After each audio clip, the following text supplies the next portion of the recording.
उसके एजेंट हैं, आशुतोष कुमार कभी उसके एजेंट हैं, आप किसके एजेंट हैं? कोई कहता है कि भाजपा के एजेंट हैं, कोई कहते हैं कि बीजेपी का बी टीम है, कोई कहता है कि कांग्रेस की बी टीम है। मुर्दों पर कभी सवाल उठते देखे? एक सभा और रैली के दम पर आप कैसे कहते हैं कि हम ये पार्टी और चुनाव इतनी बड़ी बड़ी बातें, ये कहाँ तक सही है? अभी तो शुरुआत ही किए हैं। हवा हवाई या ख्याली पुलाव? बस दूध होगा तभी जोरन मिलेगा। बातें नीतीश जी भी करते थे, आप भी वैसे ही कर रहे हैं कि हम बिहारी का सम्मान नीतीश जी वैसा पलटी मार 56 और 60 संख्या तक भूमिहार रहे हैं विधायक। लीजिए हम 17 पर पहुंच तो आरजेडी भी टिकट दे रही है, तो आपको क्यों पूछेंगे भूमिहार ब्रह्म? ये आपके संगठित होने का ही परिणाम। भूमिहार ब्राह्मण को एक करके आप डर रहे हैं, एक हो रहे हैं, या किसी को डरा रहे हम पूछ पूछ कर राहगीरों को 6 इंच छोटा किया। हैं? भूमिहार ब्राह्मण को आप एकजुट कुर्मी चेतना फ्रंट में कुर्मी के अलावा कोई दूसरी जाति होगा? राष्ट्रीय जनजन पार्टी है, भूमिहार ब्राह्मण एकता मंच है, तो ये तमाम चीज़ें राजनीति करने का मतलब एक केंद्र लगता है बन गया है। आप लोग इस पर कैसे देखते हैं? राजनीति करने के लिए है ना राष्ट्रीय जनजन पार्टी। पार्टी राजनीति करने के लिए ही होती है और राजनीति करेंगे उसमें। लेकिन जो भूमिहार ब्राह्मण एकता मंच फाउंडेशन है, राजनीति से उसका कोई मतलब नहीं है, उसका समाज नीति से मतलब है। उसका काम है ब्राह्मण भूमिहार समाज को आर्थिक रूप से, सामाजिक रूप से, शैक्षणिक रूप से हर तरीके से संबल प्रदान करना, मजबूती प्रदान करना, उनके सुख दुख में खड़े रहना। और अभी हमारे नवनियुक्त जो अध्यक्ष जी हैं हमारे माननीय अशोक जी, उनके दिशा निर्देश में अभी सदस्यता अभियान भी चलाई जा रही है और 2022 में उन्होंने संकल्प लिया है कि पूरे भारतवर्ष में 5 लाख से अधिक भूमिहार और ब्राह्मणों को संगठन से जोड़ा जाएगा, उनको सदस्यता दिलवाई जाएगी। और वो अपना काम, सामाजिक काम मजबूती से कर रहे हैं संगठन के माध्यम से। और हम यहाँ राजनीतिक रूप से समाज को, बिहार के जनता को, लोगों को मजबूती प्रदान करने का काम कर रहे हैं राष्ट्रीय जनजन पार्टी के माध्यम से। लगातार जहाँ पर जो घटनाएं हो रही है, जब तक उसको वहाँ तक न्याय तक नहीं पहुँचेगी बातें, तो आप ये जाति के नाम पे पहले तो कर रहे हैं, फिर बाद में होगी कि आप जाति को एक करके अपनी तरफ केवल हवा बनाए रखना चाहते हैं। नहीं, जाति आपकी पीछा नहीं छोड़ती है ना। आपके देश के, अपने देश के, आपके नहीं हमारा भी देश, प्रधानमंत्री जी लाल किले से भाषण देते समय कहते हैं कि हमारी जाति नीची है, राजनीति नीची नहीं। वो लाल किले से भाषण देते समय कहते हैं कि हम तेली का बेटा है। तो जब एक प्रधानमंत्री की जाति पीछा नहीं छोड़ रही है तो हम तो बहुत साधारण इंसान हैं, हमारी जाति पीछा कैसे छोड़ेगी?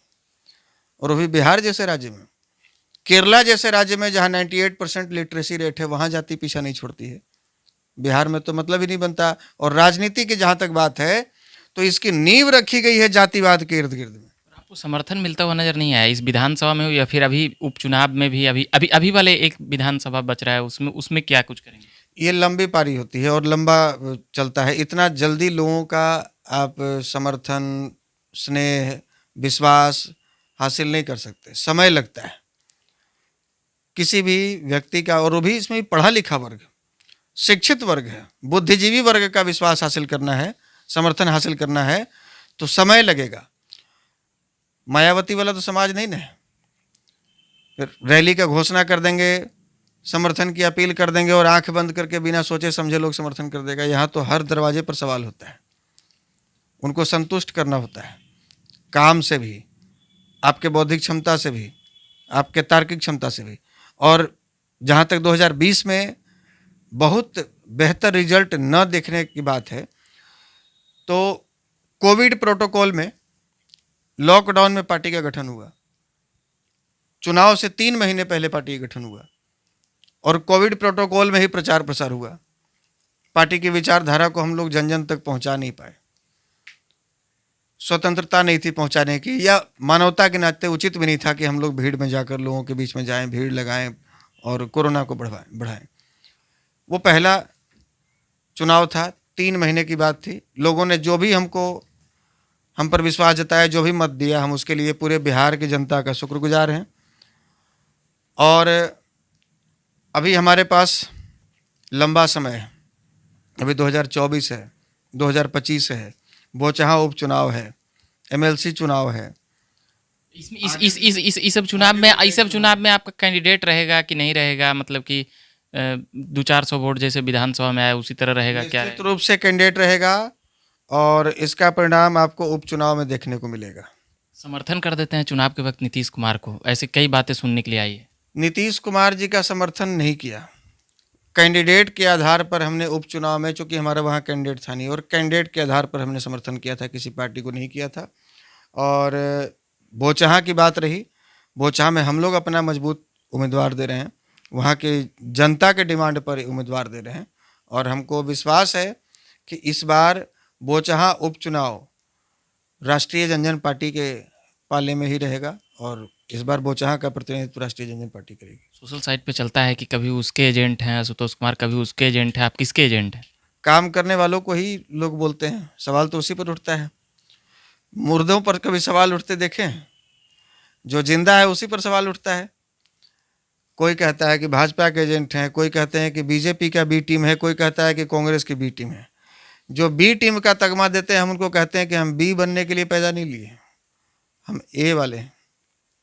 ए से आशुतोष और ए ही रहेंगे, बी नहीं।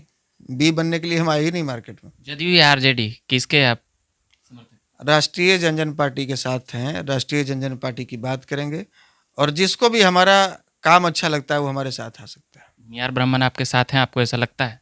भूमिहार ब्राह्मण साथ हैं, और उसका उदाहरण भी आपने देखा, उसका परिणाम आपने 7 नवंबर 2019 को ही देखा गांधी मैदान में। हमारा कोई बैकग्राउंड तो नहीं था उस तरह का, हमारी कोई उस तरह की पहचान तो नहीं थी कोई सांसद मंत्री की। हम अरबपति खरबपति भी तो नहीं थे जो पैसे के बदौलत भीड़ जुटाए थे। ये साथ का ही था, उनका प्यार ही था, आशीर्वाद था कि लाखों की संख्या में लोग आए। और उनका साथ ही है कि आज हम इतनी मजबूती के साथ मार्केट में खड़े हैं, और आगे भी खड़े रहेंगे। और उनके साथ साथ बिहार के जो भी उपेक्षित वर्ग है, जो भी अपने आप को उपेक्षित महसूस करता है, जो बेरोजगार है, जो गरीब है, जो लाचार है, जो अन्य राज्यों में रोजगार की तलाश में जाकर उपेक्षा का शिकार हुआ है, उपेक्षा का दंश झेला है, जिसको अपमान सहना पड़ा है, वो बिहार में युवा नेतृत्व, नया नेतृत्व और बदलाव की इच्छा रखने वाला नेतृत्व को जरूर पसंद करेगा। एक सभा और रैली के दम पर आप कैसे कहते हैं कि हम ये पार्टी और चुनाव, इतनी बड़ी बड़ी बातें, ये कहाँ तक सही है? अभी तो शुरुआत ही किए हैं, हवा हवाई या ख्याली पुलाव? अभी तो शुरुआत किए हैं। और एक रैली, एक सभा हमने वो कर दिखाया जो आज तक हमें नहीं लगता है कि आप जिस समाज से हम हैं किसी और नेता का आप देखे होंगे इस तरह की रैली। नीतीश कुमार पर भी आप जाति का आरोप लगा देते हैं। पार्टी से अलग हटके जाति की तो आरोप लगाएंगे ही। चाहे वो सरकारी कार्यालय की बात हो, चाहे वो थाना की बात हो, चाहे ब्लॉक की बात हो, चाहे एडमिनिस्ट्रेशन की बात हो, चाहे उनके पार्टी में बढ़िया पदों की बात हो, चाहे मंत्रालय की बात हो, हर जगह तो अपने जाति वालों को भरे हुए हैं। चाहे वो बिहार पुलिस की बात हो, चाहे दरोगा की बात हो, हर जगह तो जाति वालों को भरे हुए हैं। तो जाति की तो बात करेंगे, और वो जाति से ही उनकी शुरुआत हुई है, जाति ही उनकी पहचान है। मानते हैं ना कि जाति से राजनीति का मतलब कि एक तालमेल बन जाता है। चेतना फ्रंट के बैनर तले नीतीश कुमार जी ने पटना के गांधी मैदान में रैली करके अपने राजनीतिक जीवन की शुरुआत की। आपने उनसे सीख ले रहे हैं, मतलब कि उनका? नहीं, सीख नहीं ले रहे, ये सच्चाई है। हम बार बार कहते हैं कि आपके पास दूध होगा तभी जोरन मिलेगा, आपके पास आपके जाति का वोट सपोर्ट होगा तभी दूसरे लोग भी आपको सपोर्ट करेंगे। रामविलास पासवान जी के पास पासवान वोट नहीं होता तो न एनडीए उनको पूछती, न यूपीए पूछती। कोई पूछ रहा है पप्पू यादव को? भूमिहार ब्राह्मण एकता मंच बनाने का मकसद क्या है? सही सही कोई पप्पू यादव को पूछ रहा है, लेकिन तेजस्वी को सब पूछ रहे हैं, उनके पास यादव वोट है। आप देख लीजिए इतिहास उठाकर राजनीति का, जिसके पास दूध है जोरन उसी को मिलेगा। दही तेजस्वी को टक्कर देंगे आशुतोष कुमार? हम किसी को टक्कर देने के लिए नहीं, हम खुद को आगे बढ़ाने के लिए आए हैं। हम खुद को आगे बढ़ाने के लिए आए हैं, स्थापित करने के लिए आए हैं, और अपने साथ साथ में एक संकल्प लेकर आए हैं कि हम बिहारियों को अन्य राज्यों में जो अपमानित होते देखते हैं, उनको जो उनकी जो फजीहत होते देखते हैं, उनको जलील होते देखते हैं, तो हमको बड़ा भीतर से तकलीफ होता है, दर्द होता है। लगता है कि ये हमारे अपने हैं जिनको ये फजीहत झेलनी पड़ रही है, और इस फजीहत से इनको मुक्ति दिलानी है। बिहारी अन्य राज्यों में छाती चौड़ा करके एक बटन खोल के स्वाभिमान से कह सकें कि हाँ हम बिहार से हैं, हाँ हम बिहारी हैं। इस स्थिति में हम बिहारियों को देखना चाहते हैं, बिहार को देखना चाहते हैं, और ये हमारा संकल्प है। जब तक जिंदा हैं तब तक इसी के लिए संघर्ष करेंगे, और एक न एक दिन इस मुकाम पर बिहार को लाएंगे कि अपने आप को बिहारी कहने में शर्म नहीं, गर्व महसूस होगा अन्य राज्यों में जाकर भी। लोग चाहेंगे कि हमें भी कोई बिहारी कहे। आज अन्य राज्यों में जाते हैं तो आप पंजाब वाले को, हरियाणा वाले को, दिल्ली वाले को बिहारी कह दीजिएगा तो उसको लगता है कि गाली दे दिया। एक समय भी ऐसा आएगा कि लोग कहेंगे कि हमको बिहारी कह दे। यही सब बातें नीतीश जी भी करते थे, आप भी वैसे ही कर रहे हैं कि हम बिहारी का सम्मान नीतीश जी वैसा पलटी मार हम नहीं हैं। वो कौन सा ऐसा काम की बात बोले हैं जिसे वो पलटे नहीं है आज तक? वो कौन सा ऐसा उनकी तो कोई विचारधारा रही नहीं। आपने तो तारीफ तो करते हैं आप नीतीश कुमार का। विचारधारा तारीफ हमारे मुंह से कब सुनिएगा नीतीश कुमार का? विचारधारा तो उनकी, हम तो पिछले 8 साल 10 साल से नीतीश कुमार का ही विरोध कर रहे हैं। बीजेपी का तारीफ करते हैं हम बीजेपी तो हमारे समाज को खा गई। जैसे सुरसा सब ऊपर से उड़ने वाले चिड़िया को और जानवरों को जो निगल जाती थी, वैसे बीजेपी हमको निगलते जा रही है। हम लोग कैसे, कारण क्या है? 40 साल पहले, 30 साल पहले सामाजिक रूप से, राजनीतिक रूप से, आर्थिक रूप से बहुत मजबूत थे। आप थोड़ा पीछे जाइए, 40 साल पीछे जाइए।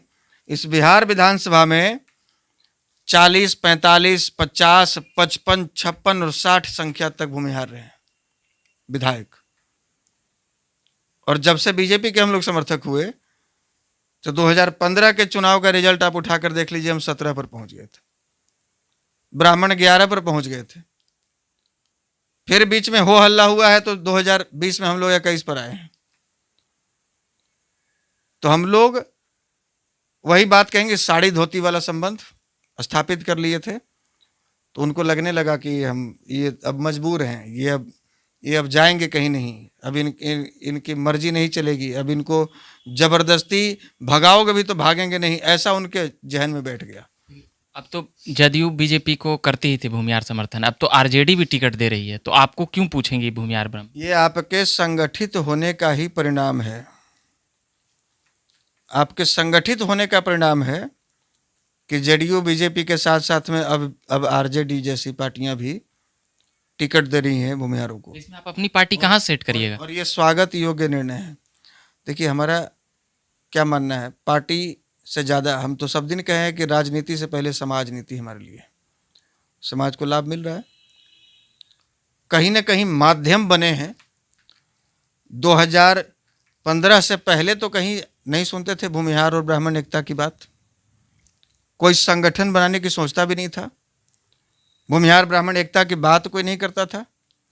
सबको लगता था अरे भूमिहार ब्राह्मण और मेढक को तराजू पे तोलना मुश्किल है भाई, भूमिहारों और मेढकों की पंचायती नहीं होती है, मतलब मेढक से तुलना करते थे। भूमिहार ब्राह्मण को एक करके आप डर रहे हैं, एक हो रहे हैं, या किसी को डरा रहे हैं? लेकिन हमें लगा कि नहीं, यही लोग शायद सबसे बड़े कारण रहे कि हमारा समाज एक नहीं हुआ। जो लोग ये भ्रम फैलाए कि हम कभी एक नहीं हो सकते, प्रयास ईमानदारी पूर्वक किसने, इसलिए एक होना, यानी डर रहे हैं। कोई भी समाज जब तक संगठित है तब तक वो मजबूत है, तब तक उसकी वैल्यू है। 90 के दशक में हम संगठित नहीं होते तो आज हम गांव में टिक पाते? 90 के दशक में जब भूमिहारों का नाम पूछ कर राहगीरों को 6 इंच छोटा किया जा रहा था, हमारे घरों के आगे खड़े ट्रैक्टरों को जाति पूछ कर कि कौन से जाति का ट्रैक्टर लगा हुआ उसमें आग लगा दिया जा रहा था। आज भी तो सरकार में हत्याएं हो रही है भूमिहार के लिए। हजारों एकड़ जमीनों पर लाल झंडे गाड़ दिए गए थे। उस समय यदि हम रणवीर सिन्हा के बैनर तले संगठित नहीं होते तो हम टिक पाते। संगठित होने का मतलब ये नहीं कि किसी को डराना, संगठित होने का मतलब है कि खुद को मजबूत करना। खुद मधुमक्खी की तरह संगठित रहेंगे तो जो पत्थर मारेगा उसको खदेड़ के घर तक उसको ले जाकर काटेंगे। हत्याएं हो रही है आशुतोष जी, तो कैसे देखते हैं? हत्याएं हो रही तो हम वही तो संगठित हो रहे हैं, आवाज़ उठा रहे हैं। और हत्याएं पहले भी हुई हैं और आज भी हो रही हैं, और हत्याएं हो रही हैं तो खुलकर उसका प्रतिकार भी हो रहा है। लोग जा रहे हैं, समाज संगठित भी हो रहा है, और उसका परिणाम भी दिखा है। नीतीश के राज में हत्याएं हुई हैं तो 2020 में नीतीश का बाइकआउट भी हुआ है। कितना भूमिहार नीतीश को वोट दिया? यदि लालू यादव के अगेंस्ट में नीतीश कुमार को सत्ता में बैठाने वाले भूमिहार हैं तो 2020 के चुनाव में नीतीश को भूमिहार टिकट भी तो नहीं दिया। तो भाजपा का दोहरी नीति कहिए कि भूमिहार को नीतीश के खिलाफ जो किया गया उसका वोट दूसरे तरीके से लोजपा को आगे करके और वो अपने ही पाले में ले लिए और बाद में नीतीश को मुख्यमंत्री बना दिए। भाजपा का देन है, उनकी दोहरा नीति है।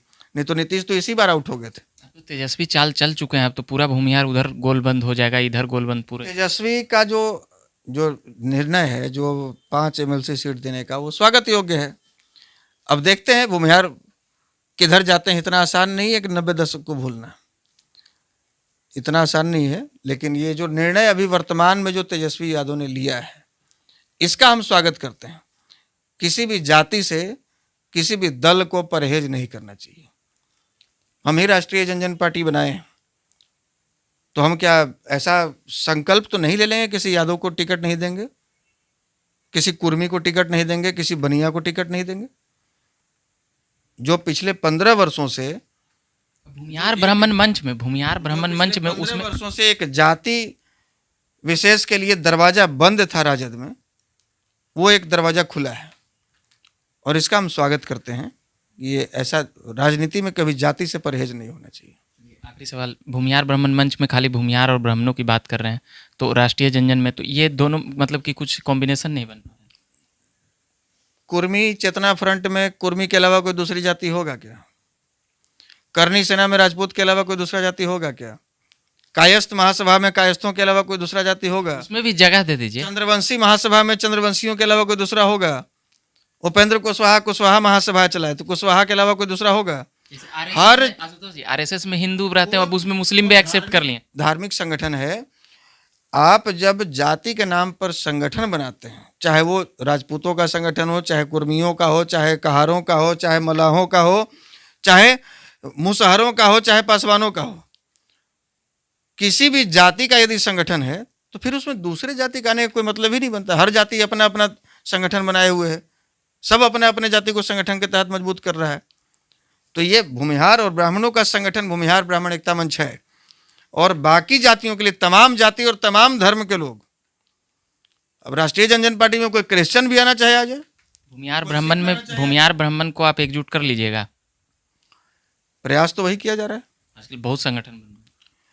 संगठन बनने का दौर कभी समाप्त नहीं होता है। करनी सेना 1 बना था, अभी 4 बन गया। ये तो हर जगह होता है, लेकिन फिर भी वहां पर संगठित कर रहे हैं लोग। कुशवाहा के नाम पर 4 संगठन चल रहा है, ब्राह्मणों के नाम पर 20 गो संगठन चल रहा है। तो ये जो एक महत्वाकांक्षा होती है, अलग अलग संगठन नहीं, हम राष्ट्रीय अध्यक्ष ही बनेंगे, चाहे 4 गो हमारे संगठन में रहे, ये चलता रहेगा, ये बंद नहीं होगा। लेकिन कभी समुद्र को नदी में जाकर विलय करते हुए नहीं देखे होंगे। नदियां समुद्र में जाकर मिलती हैं। बड़े बड़े नेता आशुतोष से नाराज हैं, इसका कारण क्या समझाएं? हम तो किसी से नाराज नहीं हैं, हम तो किसी से नाराज होते ही नहीं। अब जिसको आशुतोष से तकलीफ लगती है वो नाराज होंगे, हम तो किसी से नाराज नहीं है। चलिए, अभी के लिए इतना ही कहेंगे। ये आशुतोष जी से एकदम आर पार वाला सवाल थे, कई सवाल थे जो बेबाकी से जवाब दे रहे थे आशुतोष कुमार। वक्त निकाले इसके लिए बहुत बहुत धन्यवाद। और देखते रहिएगा झकास भारत। बिहार के तमाम पॉलिटिकल अपडेट्स मैं लाता रहता हूँ। इसमें भूमिहार ब्राह्मण एकता मंच के अध्यक्ष रहे और अभी राष्ट्रीय जनजन पार्टी के अध्यक्ष आशुतोष कुमार से तमाम बातें मैं कर रहा था, और तमाम चीज़ें देखने के लिए आप देखते रहिएगा झकास भारत। मेरा नाम हुआ रविकांत। धन्यवाद।